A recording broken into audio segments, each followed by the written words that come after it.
उत्तर प्रदेश, साल 1988। एक छोटा सा शहर जहां समय जैसे धीरे धीरे चलता था। मंदिर के सामने खड़ा था एक विशाल पीपल का पेड़ और हर शाम वहां बच्चों की हंसी गूंजती थी। लेकिन उसी मंदिर की एक पुरानी पीतल की घंटी रात में अपने आप बजती थी और किसी को नहीं पता था क्यों। गांव में अफवाहें फैलने लगी।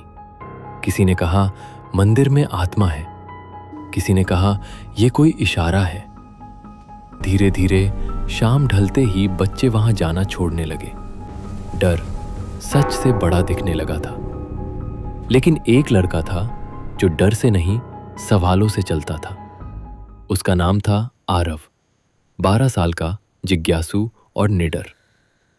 एक शाम उसने अपनी दादी से पूछा, दादी क्या सच में वहां भूत है? दादी हल्का सा मुस्कुराई, बेटा हर आवाज के पीछे कोई कारण होता है, डरने से अच्छा है सच ढूंढना। उनकी बात आरव के दिल में उतर गई और उसी रात उसने फैसला कर लिया। अगले दिन उसने अपने दोस्त राघव को सब बताया। राघव डर गया, मैं तो नहीं जाऊंगा, लोग कहते हैं वहां छाया घूमती है। आरव चुप रहा, लेकिन उसकी आंखों में एक अलग ही चमक थी। वो जानता था सच देखने के लिए अकेले चलना पड़ता है।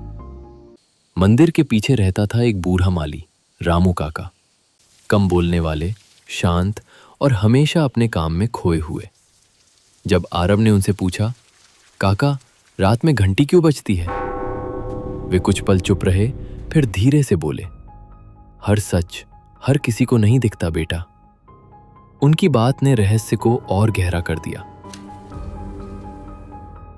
उस रात पूरा गांव सो चुका था। ठंडी हवा और दूर कहीं कुत्तों की आवाज। आरव चुपचाप घर से निकला और पीपल के पेड़ के पीछे छिप गया। दिल जोर जोर से धड़क रहा था। तभी अचानक टन टन घंटी फिर बज उठी। मंदिर के पीछे से एक हल्की रोशनी दिखाई दी। आरव धीरे धीरे आगे बढ़ा और जो उसने देखा वो उसकी उम्मीद से अलग था। वहां खड़े थे रामू काका। उनके हाथ में एक रस्सी थी जो घंटी से बंधी हुई थी। आरव हैरान रह गया, काका आप? रस्सी उनके हाथ से छूट गई और कुछ पल के लिए सन्नाटा छा गया। रामू काका की आंखें भर आईं। वे मंदिर की सीढ़ियों पर बैठ गए। सालों पहले मेरी छोटी बेटी यहीं खेलते खेलते खो गई थी। तब से मैं हर रात घंटी बजाता हूं, शायद अगर वो कहीं आसपास हो तो रास्ता पहचान सके। उनकी आवाज कांप रही थी। गांव वालों ने कहानियां बना ली, लेकिन किसी ने सच नहीं पूछा।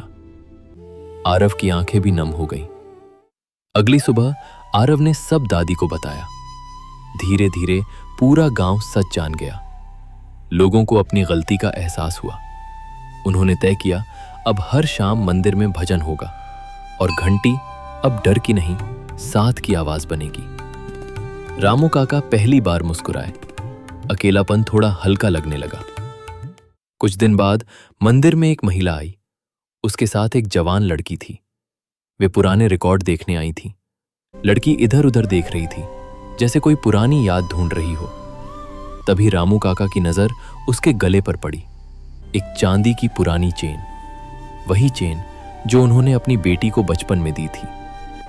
समय जैसे थम गया, आंखें नम, सांसें थमी हुई।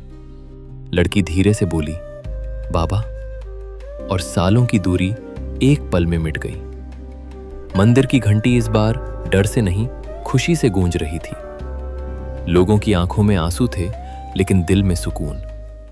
शाम को पीपल के पेड़ के नीचे फिर से बच्चों की हंसी सुनाई दी। आरव ने दादी से कहा, अगर मैं डर जाता तो हमें सच कभी नहीं मिलता। दादी मुस्कुराई, बेटा बिना जाने किसी के बारे में फैसला मत करना। हर रहस्य के पीछे एक इंसानी दिल होता है। उस दिन के बाद मंदिर की घंटी उम्मीद की आवाज बन गई। लोग अब उससे डरते नहीं थे, बल्कि हाथ जोड़कर बस यही सोचते, सच हमेशा डर से बड़ा होता है। अगर आपको यह कहानी पसंद आई हो तो वीडियो को लाइक और शेयर करें। चैनल को सब्सक्राइब करना ना भूलें। मिलते हैं अगले वीडियो में एक नई कहानी के साथ।